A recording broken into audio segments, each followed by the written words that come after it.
हरे कृष्णा। तो कैसे हैं आप सभी? अच्छा, तो हम लोग क्या पढ़ रहे थे मैथ्स में? AP chapter 10th class chapter number 5 और चैप्टर का नाम क्या था? Arithmetic progression.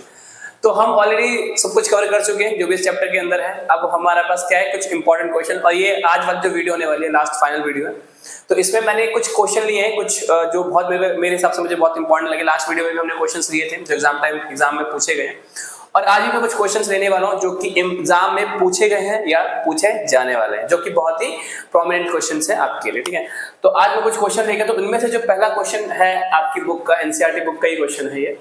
तो पहला क्वेश्चन क्या है? For what value of n are the nth term of two APs 63, 65, 67, 3, 10, 17 equal। यानी ये दो एपी गिवन है, इन दो एपीज को अगर हम आगे बढ़ाते जाएंगे ना, तो कोई एक टर्म ऐसी आएगी जहां पर ये दोनों टर्म्स क्या हो जा रही है? इक्वल हो जा रही है। तो क्वेश्चन ये पूछ रहा है कि कौन सी वैल्यू ऑफ n के लिए ये दोनों एपी क्या हो जाएंगे? हमारी इक्वल हो जाएंगे, है ना। तो कहने का क्या मतलब है, जो कि मैंने आपको समझाने का प्रयास किया। सॉल्यूशन देखिए जरा। तो पहली जो एपी है वो है 63, 65, 67, है ना, ये एक एपी है। और जो दूसरी एपी है वो है हमारे पास 3, 10 एंड 17। होप आपको दिख रहा होगा बोर्ड, है ना। तो एक एपी है 63, 65, 67, एक एपी है 3, 10, 17। अब इस एपी को आगे बढ़ाया जाए तो कहीं पे एक ऐसी टर्म होगी, और इस एपी को भी आगे बढ़ाया जाए जहां पर जो भी आगे, लेट सपोज मैं एग्जांपल के तौर पर ले लेता हूं, लेट सपोज 120 है। हालांकि ऐसा एग्जैक्ट नहीं है, मैं एग्जांपल बता रहा हूं आपको। लेट सपोज कि 120 कोई नंबर होगा जो यहाँ पर भी 120 आएगा और यहाँ पर भी 120 आएगा। तो क्वेश्चन ये कह रहा है किस पोजीशन पर ऐसा होगा, यानी कौन सी संख्या पर होगा कि वो दोनों इक्वल हो जाए। हो सकता है दोनों 20वीं टर्म पे दोनों इक्वल हो जाए, यहाँ पे 20वीं टर्म पे 120 आ जाए, यहाँ पे 20वीं टर्म पे 120 आ जाए। हो सकता है 32वीं टर्म पे 120 आ जाए, 32वीं टर्म पे 120 आ जाए, मे भी ऐसा भी हो सकता है ना। ये एग्जांपल लेके समझा रहा हूं मैं आपको। लेकिन वो पूछा कि किस वैल्यू ऑफ n पर हो जाएगा। ठीक है, जरूरी नहीं कि वो 120 हो, जस्ट इन एग्जांपल। तो देखते हैं किस वैल्यू के लिए होगा। तो हम जब कुछ नहीं पता तो हम क्या मान लेते हैं? nth वैल्यू के लिए क्या हो जाएगा? ये इक्वल हो जाएगा। तो इस एपी के लिए फर्स्ट टर्म क्या है? 63। डी क्या है इस एपी का? देखिए जरा, चेक कीजिए। 65 माइनस 63 2 हो जाएगा क्या यहाँ पर? यस, 2 हो जाएगा। इस एपी के लिए फर्स्ट टर्म क्या है हमारे पास? अगर हम बात करें 3। इस एपी के लिए कॉमन डिफरेंस अगर हम बात करें क्या होने वाला है? इसको सिर्फ डी से मार्क कर लेते हैं, ए से, और इसको डैश लगा देना। यस, तो इस एपी के डी क्या होने वाला है? 7। तो इस एपी का nth टर्म निकालेंगे और इस एपी का nth टर्म निकालेंगे, दोनों क्या कर देंगे हम आपस में इक्वेट की। हम ये मान के चल रहे हैं कि इनकी nth टर्म जो होने वाली है nth पोजीशन पर वो क्या होगी? इक्वल होगी। ठीक है, तो इसके लिए an कैसे निकलेगा? an equal to a plus n minus 1 into d. ठीक है, तो यहाँ पर a कितना है? 63 प्लस n माइनस 1, और d कितना है? 2। तो उसको सॉल्व किया, 63 प्लस 2n माइनस 2। तो 63 माइनस 2 कितना हुआ? 61 प्लस 2n। तो ये तो होगी nth पोजीशन या nth term of this AP. इस एपी में हम क्या करेंगे? nth टर्म निकालेंगे। तो इस एपी का nth टर्म कैसे निकलेगा? an dash equal to a dash plus n minus 1 into d dash. ठीक है, तो a डैश कितना है हमारे पास फर्स्ट टर्म? इसके लिए 3, n माइनस 1। इसके लिए d डैश कितना है? 7। तो 3 प्लस 7n माइनस 7, तो ये कितना हो जाएगा? माइनस का 4। क्या समझे प्यारे बच्चों कि दोनों का, इसका nth टर्म ये है, इसका nth टर्म ये है, और हमें ये तो नहीं पता कि कौन से वाले टर्म का इक्वल होने वाला। तो हम मानेंगे कि both AP will be equal, or we can say that the nth term of both AP are equal, so there is two terms get equal, है ना। तो हम क्या लिखेंगे? let nth term of both APs are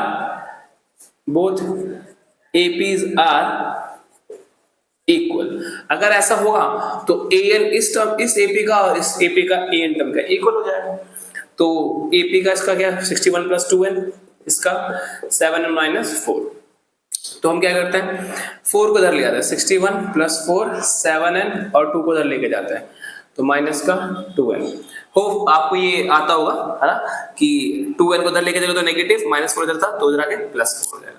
65 equal to 5n, 5 से कटेगा तो n equal to 13। यानी 13th पोजीशन वो नंबर पे वो नंबर आएगा जो दोनों का इक्वल होगा। यानी इसकी 13th पोजीशन और इस एपी की 13th पोजीशन आपस में कैसे होंगी? इक्वल होंगी। तो हम यहाँ पे स्टेटमेंट लिखेंगे final. So 13th term of both AP are equal, यानी दोनों एपी के 13th टर्म क्या होंगे? इक्वल होंगे। So please check the question carefully and try to understand the question. If you feel anything doubt in this question, you can ask in chat box. So we'll try to give you answers of your doubt, है ना? या फिर आप इस video को दोबारा से भी देख सकते हैं, है ना, रिमाइंड करके पीछे कर करके कि कहीं पे दिक्कत ना हो, क्योंकि ये क्वेश्चन बहुत इंपॉर्टेंट होने वाला है। So please note it down. So we move to the next question. Okay. So next question आप पढ़ सकते हैं। तो नेक्स्ट क्वेश्चन क्या है बोल रहा है, देखिए जरा ध्यान से। The sum of 700 is to be used to give 7 cash prizes to a student of a school. यानी एक स्कूल के पास 700 रुपए हैं और वो 7 बच्चों को डिस्ट्रीब्यूट करना चाहता है, क्योंकि वो किसी कंपटीशन में प्राइज रखा गया होगा, है ना। For their overall academic performance, अच्छा पूरे साल उनका परफॉर्मेंस कैसा रहा बच्चों का, तो उसके अकॉर्डिंग टॉप 7 बच्चे चूज किए गए और उन 7 बच्चों को प्राइजेस दिया जा रहा है। और प्राइजेस जो है वो 700 रुपए में से दिया जा रहा है। कहां से दिया जा रहा है? 700 रुपए में से। तो each prize is 20 rupees less than its preceding price, है ना। Find the value of each of the prizes. तो कह रहा है कि पहले व्यक्ति को जितना भी पहले फर्स्ट पोजीशन व्यक्ति को कितने भी रुपए दिए गए या कितना ही प्राइस दिया गया, सेकंड वाले को उससे 20 रुपए कम दिया जा रहा है, 20 रुपए कम वाला प्राइस है। थर्ड वाले को 20, उससे 20 रुपए कम, फोर्थ वाले को और 20 रुपए कम। तो क्वेश्चन ये बोल रहा है कि लोगों को कितने रुपए दिए गए, find the value of each of the prizes, यानी कि 7 लोगों को जो पैसे दिए गए हैं वो पैसा या वो अमाउंट कितना है बता दीजिए। तो इसके लिए बहुत इंपॉर्टेंट पहले हमें क्या पता होना चाहिए? पहले हमें पता होना चाहिए कि पहले वाले व्यक्ति को कितने रुपए दिए गए। अगर वो क्लियर हो गया तो हम सारे को बता सकते हैं, लेकिन वो यहाँ पे बताया ही नहीं गया है। तो हमें गिवन क्या क्या बोला, ध्यान समझिएगा। टोटल हमें कितने रुपए डिस्ट्रीब्यूट कर रहे हैं? 700। तो ये हुआ एसएन, क्या हो गया हमारा एसएन, कि इतने लोगों को इतने पैसे बांटने हैं। और मैं एसएन बोलूं या S7 बोलूं, सोचिए, क्योंकि 7 लोगों तो बांटे गए, तो 7 लोगों को जितना ही पैसा दिया गया उनको जोड़ने पे तो 700 आ रहा होगा, है ना। यस, इसलिए मुझे SN की जगह मुझे क्या लिखना चाहिए? S7। तो S7 हमें कितना दे दिया गया है? 700 दे दिया गया। फर्स्ट टर्म हमें नहीं पता है, ठीक है। D की अगर हम बात करें तो पहले वाले को जितने भी रुपए दिए गए, सेकंड वाले को 20 रुपए कम दिए जा रहे हैं, थर्ड वाले को उससे 20 रुपए कम, यानी D डिक्रीज हो रहा है। D क्या है आपका? कॉन्स्टेंट। D तो सेम ही है, -20। -20 के लिए बोला है क्योंकि जो अमाउंट दिया जा रहा है वो डिक्रीज हो रहा है, अमाउंट क्या हो रहा है वो डिक्रीज। तो D क्या हो जाएगा आपका? -20। डी भी आ गया। कितने लोगों को प्राइस दिया गया है? 7 लोगों को प्राइस दिया गया है। कितने लोगों को प्राइस दिया गया है? 7 लोगों को प्राइस दिया गया है, प्राइस दिया गया है, ठीक है। तो अब हम देखेंगे कि इसका फॉर्मूला लगाते हैं S7 इक्वल टू 7/2। आपको पता होगा SN का पहले फॉर्मूला लिखता हूं मैं पहले आपको, ना, ताकि वो आपको पता रहे। 2a + n - 1 × t। तो S7 की हम बात करते हैं, तो S7 हमारे पास है S7 इक्वल टू 7/2 2 × a, यानी a तो हमें पता नहीं तो उसको भी ऐसे लिख देते हैं 7 - 1, और d कितना है? -20, है ना। तो S7 इक्वल टू 7/2 2a, ये कितना हो गया? 6, ये कितना हो गया? 6 × -20 -120। और S7 कितना है हमारे पास? 700। कितना है हमारे पास? 700। तो 7/2 2a - 120, ठीक है। 2 को मल्टीप्लाई करते हैं और 7 को डिवाइड, 2 ऊपर जाएगा, 7 नीचे आएगा। तो 700 × 2 divide by 7 equal to 2a - 120, sorry 7 से कटेगा 100 बार में, 2 × 100 200, और यहाँ क्या बचा? 2a - 120। इसको इधर लेके आते हैं तो 200 और इधर लेंगे तो 120, तो कितना हो गया? 2a। तो 2a इक्वल्स टू, ये कितना हो जाएगा अमाउंट? 320, और 2 से कटेगा तो 160। यानी पहले वाले व्यक्ति को जब फर्स्ट प्राइज होगा वो कितना रुपए का होगा? 160 रुपए का, ना।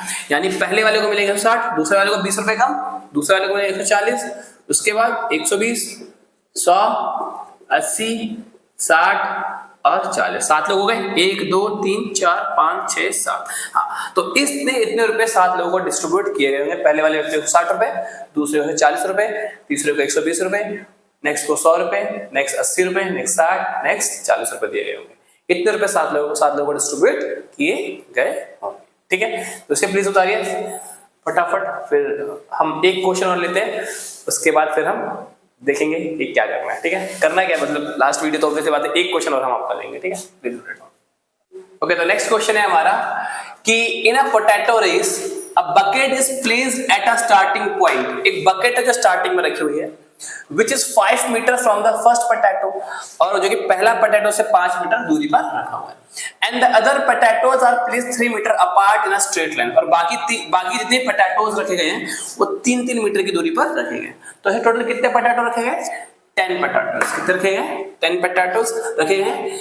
और पूछ रहा है कि अगर एक व्यक्ति क्या करता है कि एक कंपटीशन है टोमेटो रेस, पोटैटो रेस वाला, इनको उठाता है, रखता है बकेट में, फिर उठाता है, फिर रखता है, फिर उठाता है, फिर रखता है, फिर उठाता है, फिर रखता है, तो टोटल कितना डिस्टेंस वो व्यक्ति चल लेगा? यहाँ पे क्या निकालना है? What is the total distance the competitor has to run, यानी कॉम्पिटिटर को कितना भागना पड़ेगा, है ना। तो इसको भी हम कैसे करेंगे क्वेश्चन, जरा ध्यान समझिएगा। तो जो कॉम्पिटिटर व्यक्ति है, जो ये भी व्यक्ति है, ये पहला आलू आता है उठाने के लिए, 5 मीटर चला, उठा के वापस बकेट में रख देता है। तो चला कितना? इससे चला 10 मीटर, क्योंकि 5 आया और 5 गया, तो इससे कितना चला? 10 मीटर। ठीक है, फिर अब ये दूसरा पोटैटो उठाने आएगा, तो दूसरा पोटैटो की दूरी पर रखा हुआ 5 + 3 ये 8, तो इसको उठाने के लिए कितना चलना पड़ेगा उसको? 8 आया और 8 गया, तो कितना चलना पड़ेगा उसको? 16। ठीक है, थर्ड वाले केस में अगर आप देखोगे कि ये कितना चल रहा है, देखो यहाँ तक 8, यहाँ पर 11, 3 डिवाइड हो गया, तो इसको उठाने के लिए कितना चलेगा? वो 11 मीटर, फिर जाएगा 11 मीटर, कितना हो गया? 22 मीटर, और फिर इसको उठाएगा इस तरह से सोन। और टोटल कितने पोटैटोज रखे गए यहाँ पर? टोटल रखे गए हैं 10 पोटैटोज। कितने रखे गए? 10 पोटैटोज, है ना। तो बोल रहा है कि 10 पोटैटोज को उठाने के लिए कितना उस व्यक्ति को चलना पड़ेगा। तो ठीक है, तो A कितना है हमारे पास? 10, D कितना है? 16 - 10 कितना होगा? 6, N कितना है? 10। तो उस व्यक्ति को 10 पोटैटोज उठा के बकेट में रखने के लिए टोटल कितना चलना पड़ेगा? So now we have to calculate sum, we have to calculate summation ना। तो समेशन का फॉर्मूला हमें पता है, SN = क्या होता है? N/2 2A + N - 1 × D। ठीक है, तो N कितना है? 10/2, 2 कितना है? 10, सॉरी A कितना है? 10, 10 ही है ना, हाँ यस 10 ही है, और N भी हमारे पास 10 ही, -1, और D कितना है हमारे पास? 6। तो ये कटे कितना आ गया? 5। यहाँ पे 10 दूनी 20 प्लस 9 बचा, ये 10 - 1 9 × 6 54, तो 5 × ऐड करेंगे तो 74, 5 × 20, तो 5 × 7 35, 2 37, यानी उस व्यक्ति को कितना चलना पड़ेगा? टोटल चलना पड़ेगा 370 मीटर। कितना चलना पड़ेगा? 370 मीटर उस व्यक्ति को चलना पड़ेगा, ताकि वो सारे आलू को उसमें रख सके। ठीक है, तो आई होप कि आपको ये समझ में आया होगा। ठीक है, तो आज ये हमारी फाइनल वीडियो थी एपी पर लेकर के। अब हमारी नेक्स्ट वीडियो किस पर हो, यू कैन बता सकते हैं आप कि हाँ इस चैप्टर पे आपको वीडियो चाहिए मैथ्स में, या किस चैप्टर पे आपको चाहिए। जितने ज्यादा हमारे पास आपके कमेंट आएंगे चैप्टर्स को लेके, हम उस चैप्टर को उठाने का प्रयास करेंगे। ठीक है, तो तब तक के लिए हरे कृष्णा।